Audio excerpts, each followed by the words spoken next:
On episode 56, losing 34-10, where do the Patriots go from here? This and some Patriots news, so stay tuned. Welcome to The Sports Perspective, an American football fancast about the New England Patriots and also news from around the league. Here is your host, Roy. Hello, everybody. Welcome to the show. Yes, by now you know the Patriots got their butts kicked. Yes, they lost, and yes, it was a big upset. What are you going to do? They're now 7-3. Did we think we'd be here at this point? I know I didn't. I thought for sure they would have won this game. But, no. They totally sucked. So what do you guys think? Are the Patriots just done? They looked it to me on the field. They had nothing. I don't know if they were just getting ready for their week off. I don't know. They just looked done. They looked spent. And speaking of spent, Gronk. He is such a shell of his former self. And you're saying, but he didn't even play. But even when he was playing, did he really look like the old Gronk? Yeah. I don't think so. So where do they go from here? Well, in Patriots news, started off not so well, but I don't know if you guys noticed this. Julian Edelman hurt his ankle during the game Sunday. Supposedly, it's not considered serious, which is a good thing. And he shouldn't miss much, if anything at all, because they have a bye week. So I'm sure he'll just get some rest. And this is all according to Adam Schefter from ESPN. The last thing they need is to lose Edelman also. Because Gronk, you can't count on him at this point. You cannot count on him. And some more news. How about Stephan Gilmore? Did he even show up Sunday? Was he even on the field? Because the guy that was taking his place... Oh, wait a minute. That was Stephan Gilmore. Getting beat all over the field by Corey Davis. Yeah. Freaking Gilmore. I think he picked the worst time to have one of his worst games as a Patriot. He gave up 7 catches for 125 yards. Only 1 touchdown.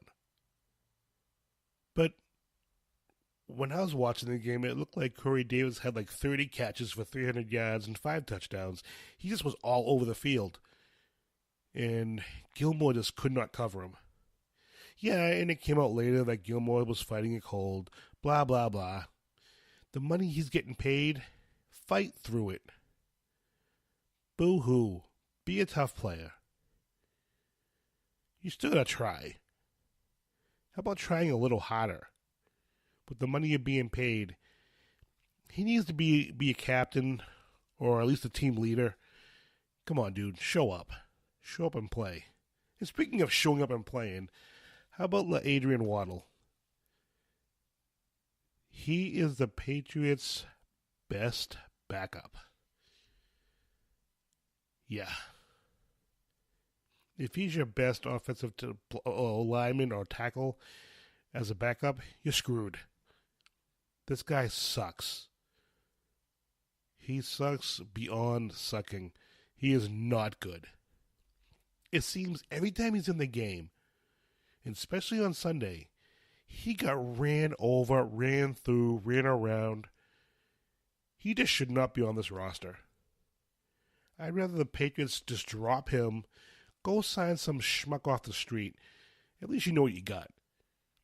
LaAdrian Waddle, he just sucks. I don't know how he's still on the Patriots. And I beg the Patriots, in the draft next year, we need offensive linemen. Because, yeah, Brady won't be here for much longer, but the next quarterback, you don't want to get him killed. You might want to keep him around a little bit. But, dude, Waddle needs to go. Maybe we can trade him. Oh, wait a minute. The trade deadline passed. We can't even do that.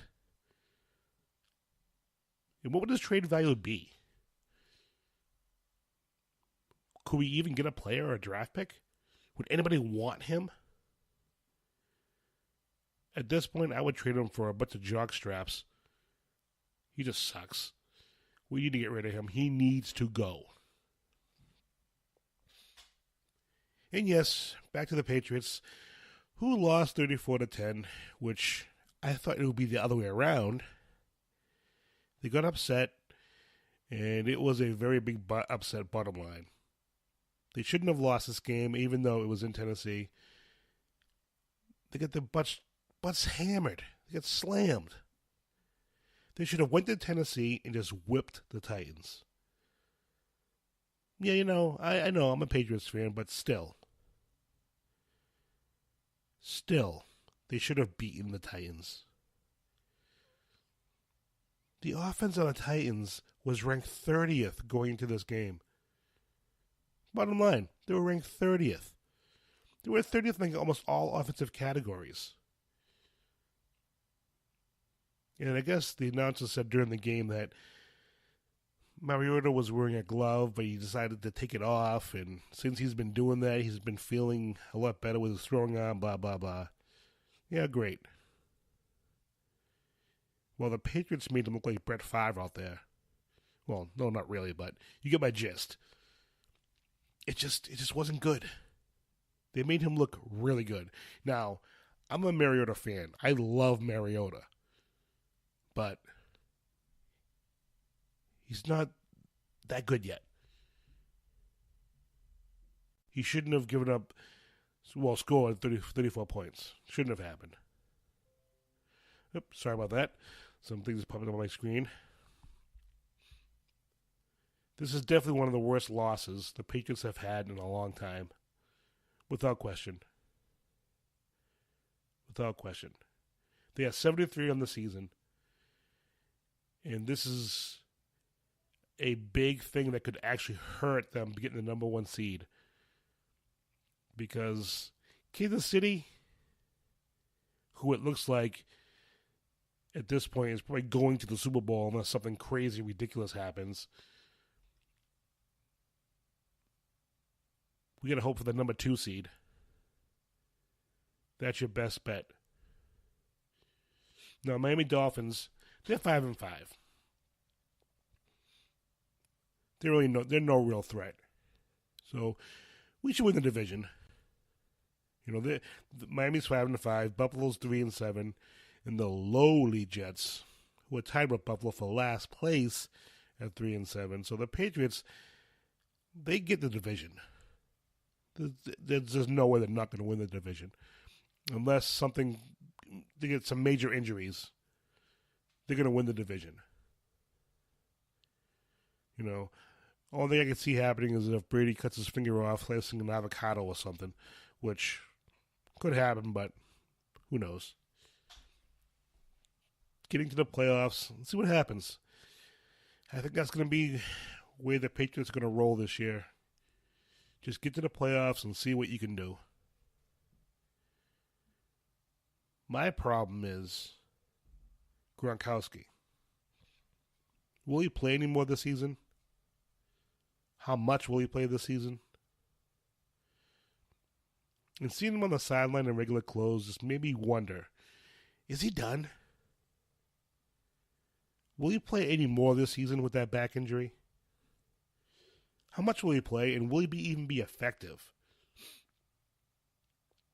And I don't know if you guys have noticed, like I said earlier, even before the injury, he looked slow. He didn't look like his quick self, big, bad, tough self. He was kind of just lumbering around.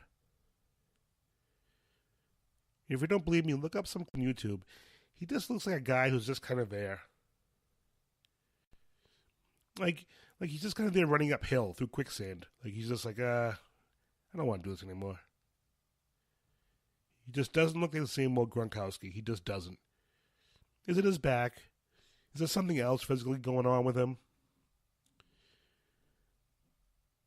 Or has he lost his love to play football? Can he get it back for one season? Just half a season even? And I hope he comes back, and I hope we get the old Gronkowski back, because we need the old, bruising, quick-footed guy back. We need that tight end that made him the best in football. We need him. The Patriots need him. But I would not sign him after this year. No way. No way. And what if he doesn't come back? Patriots could be done. And I'm not saying they can't win without him. Of course they can. But it makes it a lot tougher. And I don't think the offensive game plan has been that great either. I think the game plan has something to do with what's been going on a little bit also. I think Josh McDaniels, sometimes he outthinks himself. You know, most of this season, the Patriots started the game running the football. And they did pretty well for the most part. In this game, they did the total opposite. Now, why didn't they run the ball? Yeah, maybe the Titans have good run defense. So what? Let our offensive linemen play physical. It's easier to come off, hit somebody, than it is to go back and pass block. Just go off and just whack somebody. But no, they choose to pass the ball. And the offensive line just let the defensive linemen come rushing through. Brady was under siege the whole game. Now, I've seen him get roughed up before, but this was different. There was one or two plays I saw. He'd go back to pass. He would literally plant his right foot, and the defense would be in his face. It was crazy. Ridiculous. And a couple times, he even pulled a Tony Eason. What I mean by that is, the line came in so fast, he just dropped to the ground, like Tony Eason used to do. You just hope they wouldn't see him and hurt him. Like, I'm just going to fall down and play dead. Maybe they'll just run by me and not see me. That was Tony Eason. But no matter what, the Pats have 2 weeks off. They have a lot of work to do. And this could be one angry team when it comes out to play the Jets. Because you got to believe the Patriots are going to be working hard. You got to believe they're going to be pissed off. You know, all us fans were all pissed off about what happened. But you got to believe, and I hope to God they're pissed off. Because they need an angry team going out to play the Jets and just laid into them. In this Jets game is going to say a lot about this Patriots team, how they rebound. It's going to say a lot. But anyway, this was a short episode today, guys. There will be no show next Tuesday on the 20th. But just so you know, I'm going to be back on the 27th for the next episode. And if you guys have any questions, comments, or just want to give your perspective on what was discussed, please hit me up on Facebook at Roy Brady. Email sportsperspective17@gmail.com. Twitter, Roy Brady Jr. And everyone, please have a happy and safe Thanksgiving next week. And remember, we will review the Patriots and Jets on the 27th. Everyone, have a great holiday and just be safe.